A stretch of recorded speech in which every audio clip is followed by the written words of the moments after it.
ने सुना तो रुक्मिणी ने अपने मन ही मन भगवान श्री कृष्ण को अपना पति मान लिया। अब देखिए,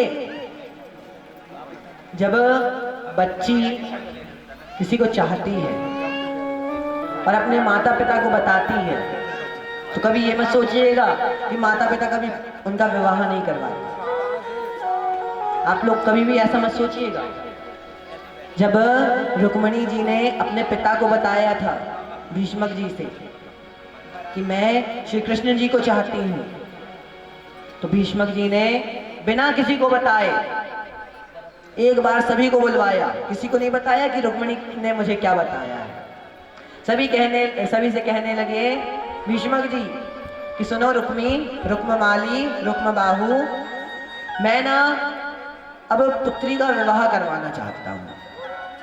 मैं सोचता हूँ पुत्री बहुत बड़ी हो गई, अब विवाह करवा दिया जाए।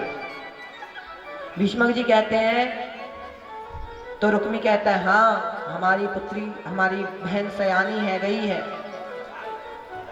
विवाह करवा दिया जाए, अच्छी बात है। रुक्मी ने ऐसा कहा तो भीष्मक जी कहने लगे देखो रुक्मी, मैंने एक वर देखा है, अच्छा है, बहुत अच्छा दिखता है, अच्छा बड़ा राज्य भी है उसका, है ना, तो ना उससे विवाह करवा दिया जाए। रुक्मी बोला हाँ, आपने देखा होगा तो अच्छा ही बताए होंगे। भीष्मक जी ने जैसे ही नाम लिया वासुदेव कृष्ण, कि वासुदेव कृष्ण को मैंने देखा है।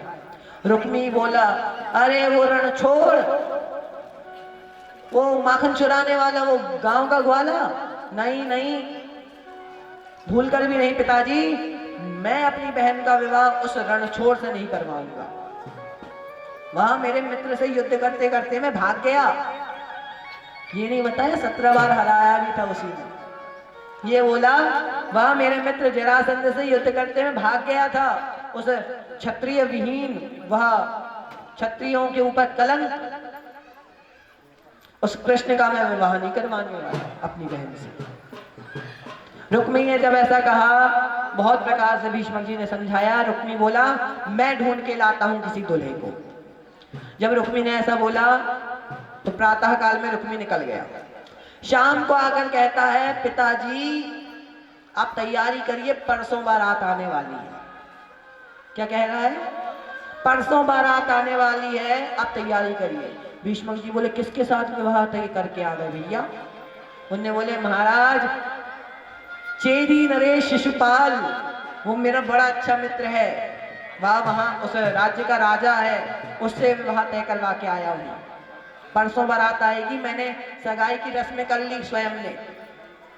अब ये बात जैसे ही रुक्मिणी ने सुनी, रुक्मिणी जी के मन में बड़ी पीड़ा हुई कि मेरे भाई ने बिना मुझसे पूछे किसी के भी साथ मेरा विवाह तय करके आ गया। रुक्मी, रुक्मबाहु, रुक्ममाली, इन सब की पत्नियां थी।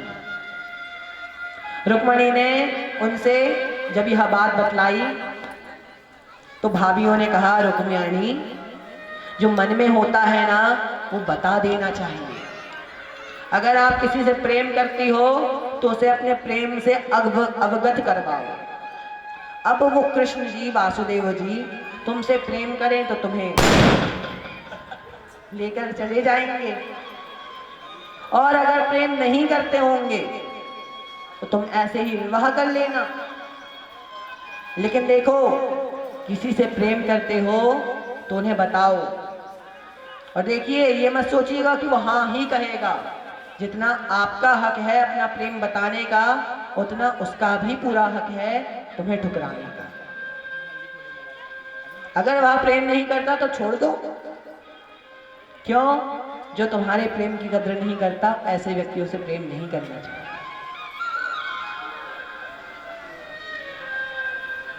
संसार में कोई अपना नहीं है भगवान के अलावा।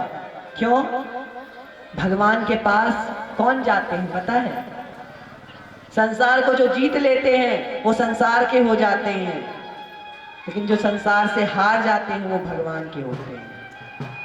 भगवान स्वयं, भगवान के संत महात्मा कहते हैं कि हारे का सहारा बाबा श्याम हमारा। भगवान कहते हैं जीते वालों को मैं नहीं लेता, मैं हारे वालों को लेता हूं। हारे का सहारा बाबा श्याम हमारा। रुक्मणी ने जैसे ही यह बात सुनी, भाभियों से कहा ठीक है। रुक्मणी ने 7 श्लोकों के द्वारा सप्तपदी 7 वचन लिख दिए और एक ब्राह्मण के द्वारा भिजवा दिए कि ब्राह्मण देव, आपके हाथ में मैं अपना यह पत्र नहीं रख रही, मैं अपने प्राण रख रही हूं। अगर आपने सही सलामत यह उनके पास पहुंचा दिया और उन्होंने हां कह दिया तो महाराज मैं जीवन भर आपकी कृतज्ञ रहूंगी। रुक्मणी ने ऐसा ब्राह्मण को कहकर पत्र भिजवाया। भगवान तीव्र गति से वह ब्राह्मण घोड़े में बैठकर दौड़े, द्वारका पहुंचे। द्वारका में बिना किसी से आज्ञा लिए, क्यों? ब्राह्मण थे। भगवान श्री कृष्ण ब्राह्मणों का बड़ा सम्मान करते थे। जैसे ही देखिए, दूसरों का सम्मान करना अच्छी बात होती है और भगवान स्वयं ब्राह्मणों का सम्मान करते हैं। जब यह बात द्वारपालों को पता थी कि ब्राह्मणों का बड़ा सम्मान करते हैं, द्वारपाल ने सीधे अंतःपुर में भिजवा दिया। भगवान से कहने लगे वह ब्राह्मण जी कि हे भगवान, आपके लिए किसी ने पत्र भिजवाया है। अब भगवान श्री कृष्ण ने बोला महाराज, पत्र भिजवाया है तो आप सुनाइए, हम आपके चरण दबा रहे हैं। भगवान श्री कृष्णचंद्र जी द्वारकाधीश होकर जमीन पर बैठकर ब्राह्मण देव के चरण दबा रहे हैं। ब्राह्मण देव ने कहा महाराज, ये ना सभी को बताने वाला पत्र नहीं, ये ना पर्सनल वाला पत्र है, प्रेम पत्र है ये। ब्राह्मण देव ने जैसे ही यह कहा, भगवान मुस्कुराने लगे। बोलिए राधे राधे। राधे राधे। जोर से सभी लोग हाथ उठा के बोलिए राधे राधे। राधे राधे। भगवान क्या कह रहे हैं? यह पर्सनल पत्र है, प्रेम पत्र है। भगवान ने जैसे ही यह सुना ब्राह्मण देव के मुख से, मुस्कुराकर कहने लगे देखिए, हम ना ब्राह्मणों से कुछ नहीं छुपाते, सब ब्राह्मणों को पता है हमारे बारे में। आप बताइए, आपसे भी कुछ नहीं छुपाएंगे, जो इसमें लिखा है आप बताइए। अब भगवान श्री कृष्ण के सामने वह पत्र पढ़ना प्रारंभ कर देते हैं। पत्र में यह लिखा था कि भगवान, मैंने आज तक आपको देखी नहीं हूं।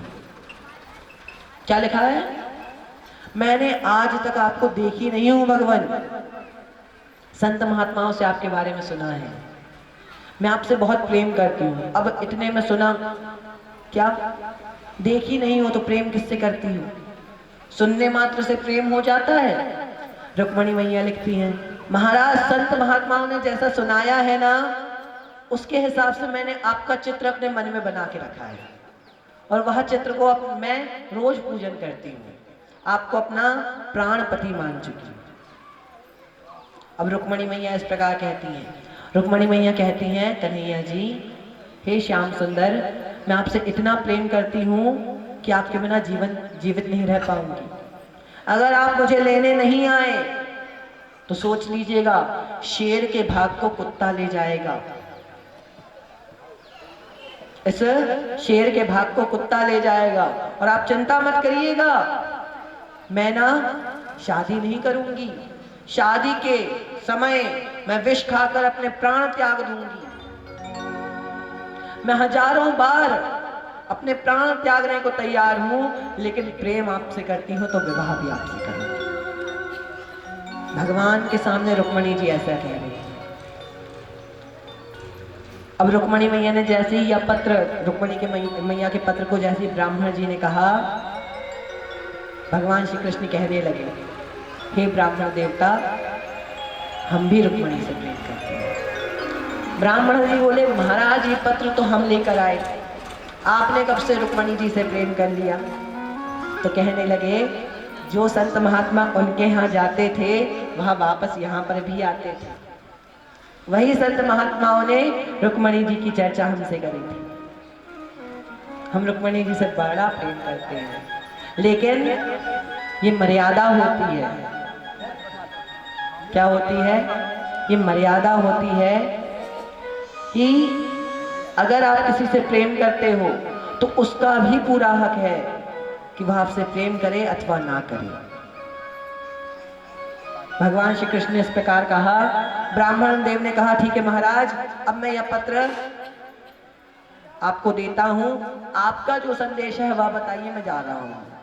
लेकिन परसों बारात आने वाली है, ये रात्रि हो चुकी है, अब अपन कल जाएंगे, परसों बारात आ ही जाएगी।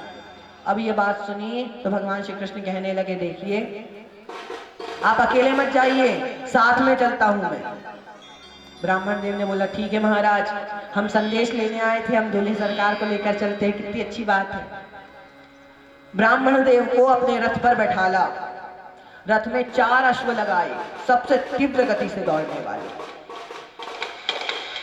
अब उन अश्वों को जैसे ही लगाया तो भगवान श्री कृष्ण ने बोला महाराज आप बैठिए, रथ हम हाँकते हैं। विदर्भ देश से द्वारका की दूरी बहुत थी, लेकिन भगवान इतनी तीव्र गति से निकले कि 8 घंटे में ही पहुंच गए। इतनी तीव्र गति से रथ दौड़ा कि पीछे बलराम जी ने कहा था कन्हैया कहां जा रहे हो? कन्हैया जी ने कुछ नहीं सुना। अब बलराम जी सोचने लगे इतनी तीव्र गति से कहीं गया है तो जरूर कुछ ना कुछ विशेष कार्य होगा। बलराम जी ने द्वारपालों से पूछा